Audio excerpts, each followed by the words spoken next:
Senter ponselku sudah tinggal garis merah ketika aku melihat seorang laki-laki berdiri di antara batang-batang pinus, sekitar beberapa puluh langkah di depanku. Seolah-olah dari tadi dia memang menungguku di sana. Yang membuat tengkukku langsung dingin bukan karena ada orang lain di tengah hutan menjelang malam, tapi karena sejak hampir 1 jam sebelumnya, aku tidak menemukan jejak manusia sama sekali. Tidak ada suara motor trail, tidak ada percakapan pendaki, tidak ada bekas bungkus makanan. Bahkan jalur tanah yang kuturuti sejak sore tadi sudah berubah jadi pijakan sempit yang lebih mirip bekas lewat hewan daripada jalan orang. Laki-laki itu mengangkat tangan pelan, tidak memanggil, tidak melambaikan, hanya memberi isyarat singkat agar aku mendekat. Dan entah kenapa, pada saat itu, satu-satunya hal yang kupikirkan justru bukan siapa dia, melainkan kenapa jaketnya tampak terlalu kering untuk orang yang berdiri di hutan selembab itu. Aku berhenti, nafasku kasar, lututku sudah mulai gemetar sejak setengah jam lalu, tapi aku masih berusaha memaksa diriku logis. Aku datang ke daerah itu bukan buat hal aneh. Aku cuma mau pulang lebih cepat setelah mengambil beberapa foto air terjun kecil di lereng belakang desa untuk teman yang kerja di travel lokal. Rencananya sederhana, berangkat siang, ambil gambar, turun sebelum gelap, lalu kembali ke penginapan di jalan utama. Masalahnya, sopir ojek yang tadi mengantarku ke titik awal bilang ada jalur potong lewat hutan pinus yang bisa memangkas waktu lumayan banyak kalau aku turun dari sisi belakang. Dan aku, seperti orang kota yang terlalu percaya peta digital dan terlalu pede pada jalur wisata yang belum pernah dilalui, memutuskan mencobanya. Awalnya tidak ada yang terasa salah. Jalurnya memang sempit, tapi masih cukup jelas. Beberapa kali aku bahkan melihat bekas sol sandal dan batang ranting yang sengaja dipatahkan seperti penanda. Hanya saja makin sore, tanda-tanda itu berkurang. Lalu sinyal ponsel hilang. Lalu kabut turun lebih cepat dari yang kukira. Lalu aku sadar, suara air yang sejak tadi kujadikan patokan arah, ternyata semakin menjauh. Padahal aku merasa terus berjalan menurun. Di titik itu, aku masih bisa meyakinkan diri bahwa aku cuma salah ambil cabang jalan. Cuma itu, tidak lebih. Sampai aku menemukan sandal anak-anak berwarna biru kusam di pinggir akar pohon besar. Sandal itu sendirian, tidak ada pasangannya, tidak ada jejak lain di sekitar, tidak ada rumah, tidak ada kebun, tidak ada apa-apa yang menjelaskan kenapa barang sekecil itu bisa ada jauh di dalam hutan. Aku sempat menunduk memeriksa tanah, berharap melihat bekas telapak atau tanda orang berhenti. Tapi lantai hutan di sana tertutup jarum pinus basah dan lumut tipis. Terlalu rapi, terlalu utuh, seolah sandal itu diletakkan, bukan terjatuh. Aku ingat jelas aku sempat memotretnya. Bukan karena curiga, tapi karena kebiasaan. Kalau sedang di lokasi baru, aku sering memotret hal-hal ganjil buat catatan visual. Aku jongkok, mengarahkan ponsel, mengambil 2 foto cepat, lalu berdiri lagi. Saat itulah dari arah jauh, samar sekali, aku mendengar suara seseorang bersiul pendek. Bukan siul lagu, lebih seperti tanda. Sekali, lalu diam. Aku balas memanggil. Halo? Tidak ada jawaban. Aku berjalan lagi. Lebih cepat sekarang, sambil sesekali menoleh ke belakang. Aku tidak tahu kenapa, tapi setelah menemukan sandal itu, hutan di sekelilingku berubah rasanya. Pohon-pohon yang tadi cuma terlihat rapat, sekarang terasa seperti berdiri terlalu dekat. Sunyi yang tadi kupikir normal, mulai terasa aneh, karena bahkan suara serangga pun hampir tidak ada.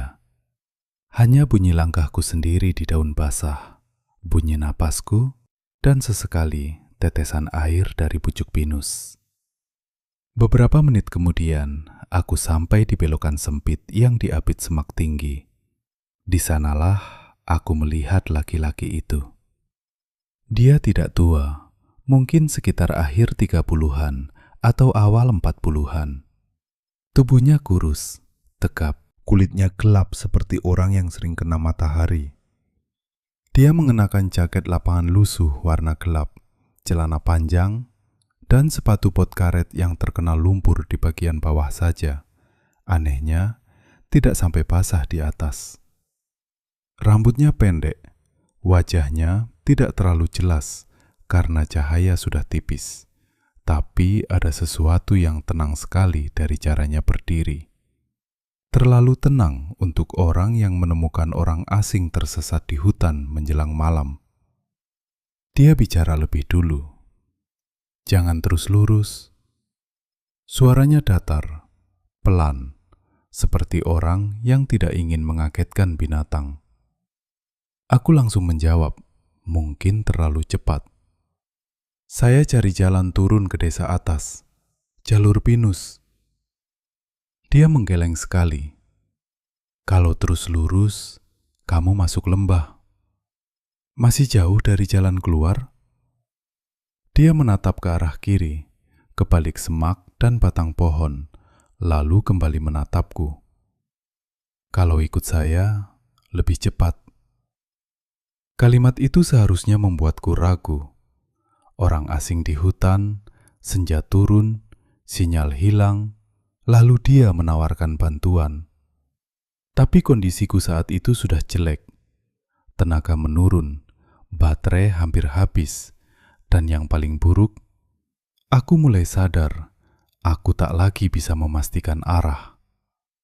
Aku sempat bertanya, "Bapak dari desa atas?"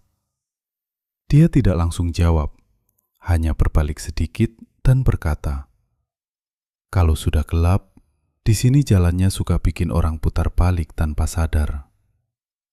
Aku tidak tahu kenapa justru kalimat itu yang membuat perutku terasa kosong.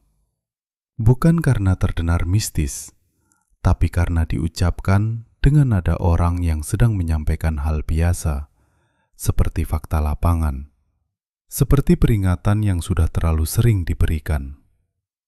Aku mengikutinya. Kami berjalan tanpa banyak bicara. Jalur yang dia pilih nyaris tak terlihat bagiku, tapi dia melewatinya seolah hafal betul letak akar, batu, dan turunan. Anehnya, dia tidak pernah menoleh untuk memastikan aku masih di belakang. Sesekali, dia hanya mengangkat tangan sedikit sebagai tanda belok atau merenduk. Aku mulai memperhatikan hal-hal kecil yang sebelumnya tidak kupedulikan. Dia tidak pernah tampak tergesa, tapi jarak kami sulit kupangkas. Suaranya juga nyaris tidak terdengar lagi. Padahal hutan setenang itu seharusnya membuat bunyi langkah orang di depan cukup jelas. Aku cuma mendengar bunyi gesekan semak sesekali, seolah yang bergerak di depan bukan tubuh penuh, melainkan bayangan yang cuma menyentuh ranting seperlunya. Setelah beberapa lama, aku memberanikan diri bertanya, "Bapak sering lewat sini?" Dia menjawab tanpa menoleh, "Dulu sering." Aku menunggu kalimat lanjutan, tapi tidak ada. Kabut turun makin tebal. Cahaya sore berubah jadi abu-abu dingin. Beberapa kali aku merasa ada jalur lain di samping kami, seperti lorong sempit di antara pohon. Tapi setiap kutoleh, yang kulihat cuma deretan batang gelap dan tanah miring. Lalu di satu titik, laki-laki itu mendadak berhenti dan mengangkat tangan, menyuruhku diam. Aku ikut berhenti, nafasku kutahan. Dari arah kiri, agak jauh di bawah, terdengar suara orang memanggil. "Mas!" Suara perempuan, lirih, tidak keras, seperti memanggil dari balik selimut atau dari ruang tertutup. Aku refleks menoleh ke arah suara itu, tapi laki-laki di depanku langsung berkata, kali ini sedikit lebih tegas, Jangan jawab. Aku kaku. Siapa? Dia tetap menghadap depan. Kalau tersesat di sini dan dengar ada yang manggil pelan, jangan jawab. Jangan cari. Suara itu terdengar lagi, bukan lebih dekat, tapi lebih jelas. Mas, tolong. Ada sesuatu dalam cara suara itu muncul yang susah kujelaskan. Bukan soal nadanya, justru nadanya normal. Yang salah adalah tempatnya.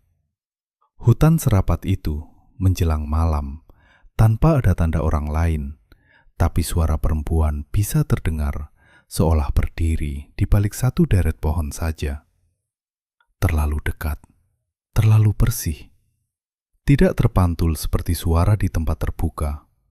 Aku menelan ludah. Ada orang hilang. Laki-laki itu tidak jawab. Ia langsung berjalan lagi. Aku ikut, lebih dekat sekarang. Rasanya tidak enak mengakui ini. Tape aku benar-benar menempel di belakangnya setelah itu. Pikiranku masih berusaha mencari penjelasan. Mungkin ada warga desa. Mungkin ada orang lain tersesat. Mungkin suara merambat aneh karena lembab dan kontur tanah. Aku mencoba semua kemungkinan yang masuk akal. Masalahnya, tidak satu pun menjelaskan kenapa laki-laki di depanku tadi bereaksi seolah sudah tahu suara seperti itu akan muncul. Beberapa menit kemudian, jalur berubah menurun tajam. Kami melewati batu besar berlumut, akar pohon yang menyilang seperti tangga patah, lalu sampai di sebuah dataran kecil yang cukup lapang. Di sana ada pondok kayu sederhana beratap seng. Mungkin bekas tempat istirahat penyadap pinus atau pos jaga lama. Salah satu dindingnya miring, pintunya tidak ada. Di sudut dalam ada bangku panjang dan sisa tungku batu yang sudah dingin. Laki-laki itu berhenti di depan pondok. Kamu tunggu di sini sebentar. Aku langsung tegang. Bapak mau kemana? Lihat bawah. Bawah ada jalan. Dia menatap ke arah lereng gelap di luar pondok. Ada orang lewat kadang-kadang. Kalau beruntung, ada yang bisa bantu turun. Kalimat itu bikin aku makin tidak nyaman. Dari tadi, dia terdengar seperti orang yang hafal jalur, tapi sekarang mendadak seperti tidak yakin. Aku menoleh ke sekeliling pondok. Tempat itu tua, lembab, dan terlalu sepi. Bahkan bunyi hutan pun seperti tertahan di luar. Aman kalau sendirian di sini? Dia menatapku beberapa detik. Sorot matanya sulit kubaca karena cahaya makin buruk. Lalu dia berkata, sangat pelan, "Lebih aman daripada kalau kamu ikut suara tadi." Sebelum aku sempat membalas, dia sudah turun menyusuri lereng di samping pondok dan hilang di balik semak. Aku berdiri sendirian di sana. Aku menunggu dengan gelisah. Awalnya sambil berdiri di depan pondok, lalu masuk ke dalam karena udara makin dingin. Ponselku tinggal sedikit baterai dan tidak ada sinyal sama sekali. Aku sempat membuka foto sandal biru yang tadi ku ambil, lalu tanpa sengaja menggeser ke foto lain. Ada satu gambar gelap yang baru kusadari bukan sandal. Sepertinya terambil saat aku sedang berjalan. Buram, goyang, penuh batang pohon. Tapi di bagian tengah kiri, di antara dua batang pinus, ada bentuk seperti orang berdiri membelakangi kamera. Aku zoom. Gambar pecah. Tetap tidak jelas. Tapi bentuk itu ada. Aku membeku beberapa detik. Aku berusaha mengingat kapan foto itu kuambil. Mungkin saat tanganku tidak sengaja menekan tombol. Mungkin setelah siulan pertama. Mungkin sebelum aku melihat laki-laki yang menolongku. Yang membuat jantungku makin tidak enak adalah postur di foto itu tidak mirip laki-laki yang sekarang sedang mencari jalan untukku. Yang di foto terlihat lebih pendek dan bahunya lebih sempit. dan kepala sosok itu tampak miring sedikit, seperti sedang mendengar. Lalu dari luar pondok terdengar langkah. Aku buru-buru mematikan layar ponsel. "Pak?" Tidak ada jawaban. Langkah itu berhenti tepat di depan pondok, tapi tidak ada orang masuk. Aku bisa melihat bagian ambang yang kosong. Tidak ada bayangan kaki. Tidak ada gerakan di pintu.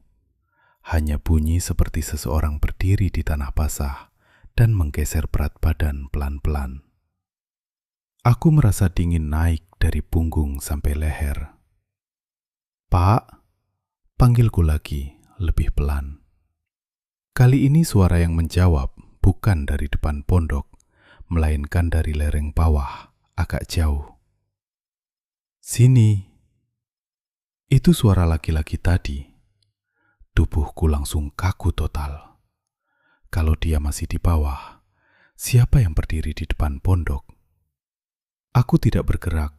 Aku bahkan tidak berani melihat lurus ke ambang pintu terlalu lama. Pandanganku menempel ke lantai papan yang lembab, ke tungku batu, ke dinding miring. Langkah di depan pondok tidak jalan lagi. Tidak masuk, tidak menjauh. Hanya diam. Diam sekali, seolah yang berdiri di luar tahu aku ada di dalam dan sedang menunggu reaksiku. "Sini." Suara dari bawah terdengar lagi, sedikit lebih keras. "Jangan lama di situ." Langkah di depan pondok mendadak bergeser ke kanan. Pelan, satu kali, lalu menghilang. Aku baru bisa bernapas penuh setelah beberapa detik. Tanpa berani melihat keluar terlalu lama, aku menyalakan senter ponsel dan turun cepat ke arah suara laki-laki itu. Di bawah, sekitar belasan langkah dari pondok, dia berdiri dekat batu besar sambil memegang dahan. "Ada lampu di bawah," katanya. Aku ingin bilang, tadi ada sesuatu di depan pondok. Tapi anehnya, kata-kata itu tertahan. Mungkin karena malu terdengar panik. Mungkin karena bagian diriku yang masih waras berusaha menganggap itu hanya hewan besar, atau pantulan cahaya, atau salah dengar. Tapi saat kami turun lagi, aku tetap tidak bisa menahan diri untuk bertanya, "Bapak tadi sempat naik ke pondok?" Dia menggeleng. "Saya belum." "Berarti ada orang lain?" Dia tidak menjawab, hanya berkata, "Kalau nanti kita ketemu jalan, jangan cerita ke orang pertama yang kamu temui bahwa kamu dengar ada yang manggil dari hutan." Aku menatap punggungnya. "Kenapa?" "Karena kalau yang kamu temui salah, mereka akan tahu kamu sempat jawab atau tidak." Aku langsung membalas, agak keras, "Saya tidak jawab." Dia terdiam sebentar, lalu bilang, "Bagus." Tidak ada penjelasan lagi. Kami berjalan turun lebih lama dari yang kukira. Lampu yang katanya terlihat ternyata sangat jauh. Kadang tampak, kadang hilang tertutup lereng. Langit sudah benar-benar gelap ketika kami sampai di aliran sungai kecil. Airnya dingin dan batu-batunya licin. Laki-laki itu menyeberang duluan dengan langkah pasti, lalu memberi isyarat agar aku menginjak batu tertentu saja. Aku sempat terpleset sekali. Dia menangkap lenganku cepat sekali. Cepat sampai rasanya tidak wajar untuk orang yang berdiri di batu licin dalam gelap. Tangannya dingin, bukan dingin karena udara malam, lebih seperti dingin air yang lama diam. Begitu sampai seberang, aku berterima kasih. Dia cuma mengangguk. Tak lama setelah itu, kami mulai mendengar suara ayam, lalu anjing menggonggong jauh. Ada bau asap kayu. Aku hampir ingin menangis saking leganya waktu melihat cahaya rumah pertama muncul di balik rumpun bambu. Desa kecil. Hanya beberapa rumah di lereng, berjajar tidak rapi, dengan halaman tanah dan lampu kuning redup. Tidak ramai, tapi jelas dihuni. Aku berbalik pada laki-laki itu. "Pak, terima kasih banyak. Dia sudah tidak ada di sampingku. Aku langsung menoleh ke belakang, ke jalur sempit yang baru kami lewati. Gelap, hanya batang bambu, semak, dan jejak tanah. Mustahil orang dewasa bisa berbalik dan menghilang secepat itu tanpa bunyi sama sekali. Aku bahkan masih bisa merasakan dingin tangannya di lenganku beberapa menit sebelumnya. Aku berdiri bengong sampai suara anjing menggonggong lebih keras dari halaman rumah terdekat. Seorang ibu keluar membawa senter, lalu berhenti begitu melihatku. "Mas, dari mana?" Aku menjawab terbata-bata, menjelaskan bahwa aku tersesat di jalur pinus belakang. Ibu itu langsung memanggil suaminya.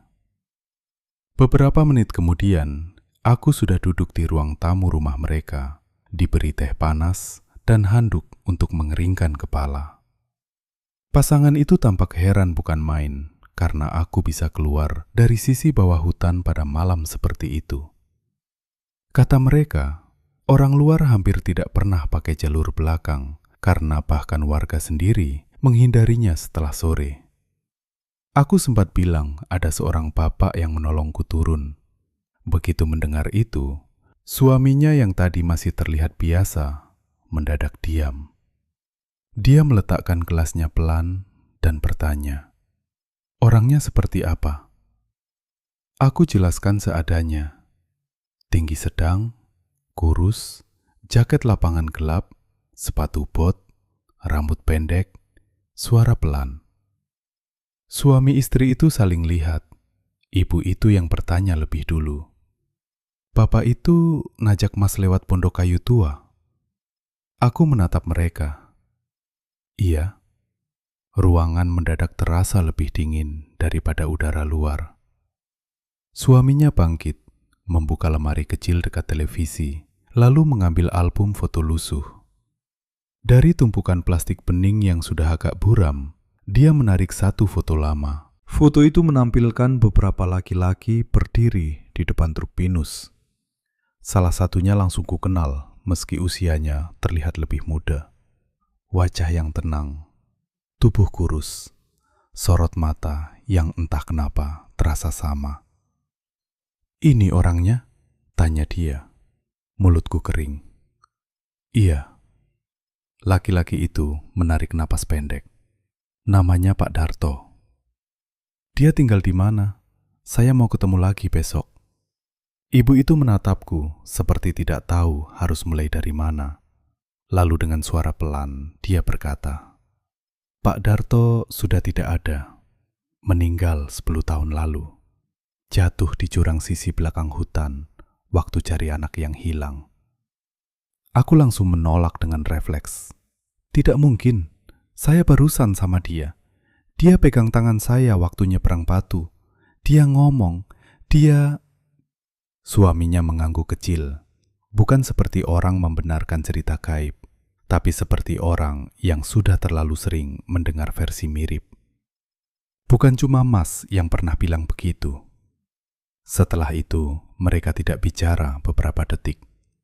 Anjing di luar masih menggonggong sesekali. Aku menatap foto lama di tanganku dan berusaha mati-matian mencari perbedaan.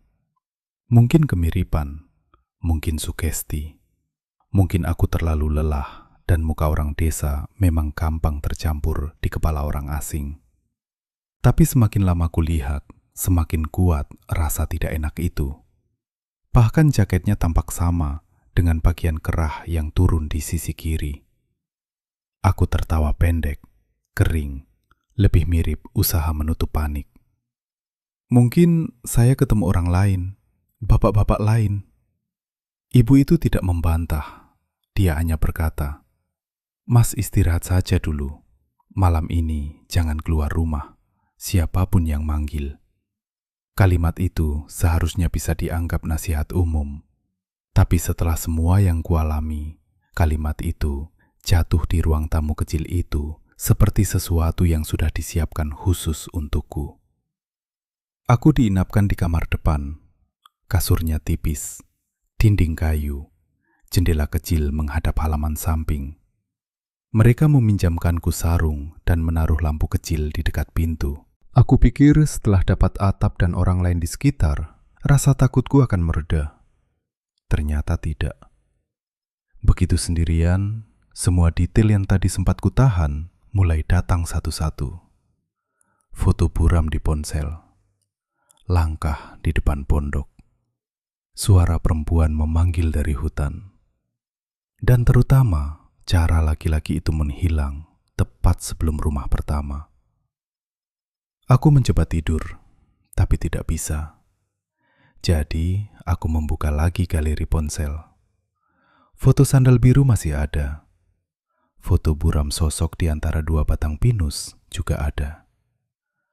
Aku perbesar, putar terang, geser kontras sebisanya. Bentuk itu tetap tak jelas. Namun di balik rasa takut, ada rasa penasaran yang pelan-pelan lebih buruk. Kalau sosok itu bukan laki-laki yang menolongku, berarti ada orang lain memang mengikuti atau mengawasiku sejak sebelum kami bertemu. Dan kalau laki-laki itu benar Pak Darto seperti kata keluarga tadi, kenapa dia muncul malam itu? Kenapa menolongku? Kenapa juga memberi peringatan yang terdengar seperti aturan, bukan penjelasan? Sekitar tengah malam, aku mendengar suara langkah di luar jendela. Pelan. Bukan langkah orang berjalan biasa. Lebih seperti pijakan yang sengaja ditahan agar tidak bunyi terlalu keras. Aku langsung menegang di kasur. Lampu kecil masih menyala. Bayangan kisi jendela terlihat di dinding. Langkah itu berhenti tepat di bawah jendela samping. Lalu terdengar ketukan ringan pada bingkai kayu. Tuk, tuk. Aku tidak bergerak.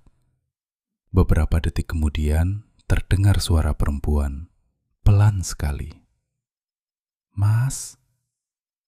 Seluruh tubuhku dingin mendadak. Suara itu sama seperti di hutan. Tidak persis dari segi bunyi, tapi dari rasa yang ditinggalkannya. Terlalu dekat, terlalu lembut, terlalu seolah mengenalku. Mas, tadi sandal saya ketinggalan. Aku menutup mulut sendiri dengan tangan. Jantungku berdetak sampai telingaku berdesing. Ketukan itu datang lagi. Tuk, tuk. Mas, buka sedikit. Aku memejamkan mata dan tetap diam. Setelah kira-kira setengah menit, suara langkah itu bergerak perlahan menyusuri sisi rumah menuju halaman depan. Tak lama, dari ruang tengah terdengar suara kursi bergeser dan bapak pemilik rumah berdehem keras. Langkah di luar langsung berhenti. Anjing menggonggong marah dari kejauhan. Lalu semuanya sunyi lagi. Pagi harinya, aku bilang aku mau pulang secepatnya. Mereka tidak menahan, tapi suami istri itu sempat meminta salah seorang kerabat mengantarkanku sampai jalan raya dengan motor karena mereka tidak suka aku turun sendirian.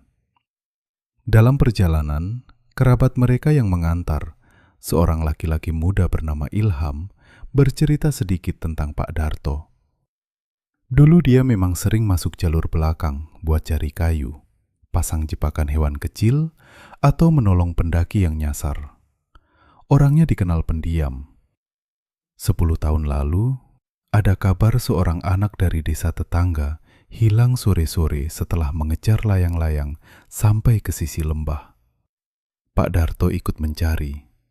Anak itu ditemukan selamat keesokan paginya dekat sungai, tapi Pak Darto tidak pulang. Mayatnya baru ditemukan beberapa hari kemudian, jauh di bawah jurang, dengan tubuh tersangkut akar. Kata orang tua-tua, ujar Ilham sambil tetap fokus ke jalan. Sejak itu, kadang ada orang tersesat yang bilang dibantu bapak kurus pakai jaket lapangan. Tapi ya, Namanya orang capek, panik, bisa macam-macam melihatnya. Aku justru lega mendengar akhir kalimat itu. Setidaknya masih ada orang yang bicara masuk akal. Masalahnya, sebelum kami sampai jalan raya, Ilham menunjuk satu tikungan sempit dan berkata, "Di atas sana pondok tua yang Mas bilang itu. Dulu dekat situ juga banyak orang dengar ada yang manggil malam-malam." Aku otomatis menoleh ke arah yang dia tunjuk. Dari bawah memang terlihat sedikit atap seng tua di balik pohon. Dan berdiri di samping rumpun bambu dekat jalur naik, ada seorang anak kecil perempuan memakai baju pucat menatap ke arah jalan. Motor terus melaju. Aku menoleh lagi beberapa detik kemudian. Tidak ada siapa-siapa. Aku tidak menceritakan itu ke Ilham. Aku pulang ke kota sore harinya dan mencoba menganggap semua selesai. Selama beberapa hari, aku bahkan hampir berhasil meyakinkan diri bahwa yang kualami cuma kombinasi lelah, tersesat, saran dari warga yang membuat sugesti, dan kebetulan-kebetulan tidak enak. Sampai aku memindahkan semua foto dan video dari ponsel ke laptop. Di antara file-file air terjun dan jalur pinus, ada satu video pendek yang sama sekali tidak kuingat pernah kurekam. Durasi tidak panjang, mungkin hanya beberapa detik. Gambarnya goyang, mengarah ke tanah, lalu naik ke batang-batang pohon, seperti direkam sambil berjalan cepat. Suara napasku terdengar, lalu terdengar suaraku sendiri berkata, "Pak, tunggu." Setelah itu kamera menyorot ke depan, dan selama kurang dari 1 detik, laki-laki yang menolongku terlihat jelas berjalan di antara pohon. Aku pause. Wajahnya memang mirip foto Pak Darto. Bukan samar, bukan sekilas yang masih bisa diperdebatkan. Mirip sekali. Tanganku dingin. Aku putar lagi dari awal, kali ini dengan volume lebih keras. Setelah suaraku berkata, "Pak, tunggu." Ada suara lain di latar, sangat tipis, seperti suara perempuan bicara dekat mikrofon, tapi tertutup angin. Aku pasang headset, kuulang berkali-kali, dan akhirnya aku bisa mendengar kalimatnya. "Jangan ikut yang depan." Aku berhenti bernapas sesaat. Yang depan. Bukan jangan ikut suara itu. Bukan jangan ke sana. Tapi jangan ikut yang depan.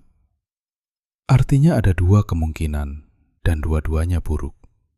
Pertama, suara itu mencoba menipuku agar tidak mengikuti laki-laki yang menolongku. Kedua, yang lebih menghantui, suara itu justru memperingatkanku bahwa orang yang kupikir menolong mungkin bukan satu-satunya yang ada di depanku saat itu. Aku memperbesar frame demi frame. Pada satu potongan gambar yang paling jelas, di belakang laki-laki itu, lebih jauh beberapa meter, ada bentuk pucat rendah di antara 2 batang pohon.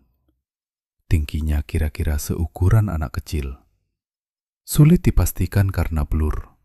Bentuk itu seperti berdiri sambil memegang sesuatu di tangan kiri. Aku menutup laptop. Sejak malam itu, ada satu hal kecil yang tidak pernah bisa kujelaskan. Sepatu hiking yang kupakai hari itu, kusimpan di rak belakang pintu apartemen. 3 hari setelah kejadian, ketika hendak kubersihkan, ada butiran pasir halus dan satu benda kecil jatuh dari sela talinya. Bukan batu, bukan daun. Sebuah jepit rambut anak-anak warna biru, kusam, bentuknya sederhana sekali, seperti barang murah yang dijual di warung. Aku tidak punya keponakan perempuan. Aku tidak pernah membawa siapapun anak kecil ke apartemen. Dan yang paling membuatku tidak tenang, warna biru kusamnya sama persis seperti sandal yang kutemukan di pinggir akar pohon sebelum aku melihat laki-laki itu. Aku tidak membuang jepit rambut itu malam itu juga. Entah karena takut, entah karena ingin bukti bahwa semua ini pernah terjadi. Aku malah memasukkannya ke dalam laci meja kerja. Selama beberapa minggu, aku berusaha tidak memikirkannya. Sampai suatu malam, saat sedang membereskan file untuk proyek lain, aku tanpa sadar membuka lagi folder perjalanan itu dan menatap foto lama Pak Darto yang sempat kupotret diam-diam dari album keluarga tuan rumah. Barulah aku sadar ada detail yang sebelumnya luput. Di foto itu, selain Pak Darto dan beberapa laki-laki lain, ada seorang anak perempuan berdiri setengah bersembunyi di belakang truk. Usianya mungkin sekitar sekolah dasar. Gambar wajahnya tidak jelas karena foto tua dan agak pudar, tapi rambutnya dikuncir satu sisi. Di rambut itulah terpasang jepit kecil warna terang. Aku zoom sampai gambar pecah. Bentuknya sama. Sejak tahu itu, aku tidak pernah berani kembali ke desa tersebut. Bukan cuma karena takut, tapi karena ada rasa yang lebih mengganggu. Rasa bahwa aku tidak pernah benar-benar paham siapa yang menolongku malam itu dan dari apa sebenarnya aku diselamatkan. Bisa jadi Pak Darto memang menuntunku keluar, seperti kata orang-orang. Bisa jadi dia menjaga agar aku tidak menjawab panggilan yang salah. Tapi, ada kemungkinan lain yang jauh lebih buruk. Dan itulah yang terus menempel di kepala sampai sekarang. Mungkin yang mengikutiku bukan satu. Mungkin di hutan itu memang ada sesuatu yang suka memancing orang dengan suara lembut. Dan ada sesuatu lain yang sudah terlalu lama berusaha mencegahnya. Bahkan setelah tidak lagi hidup. Kadang-kadang di malam yang terlalu sepi, aku masih memutar video itu tanpa suara.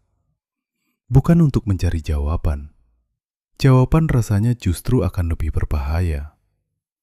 Aku memutarnya hanya untuk memastikan satu hal, bahwa aku tidak mengarang semuanya.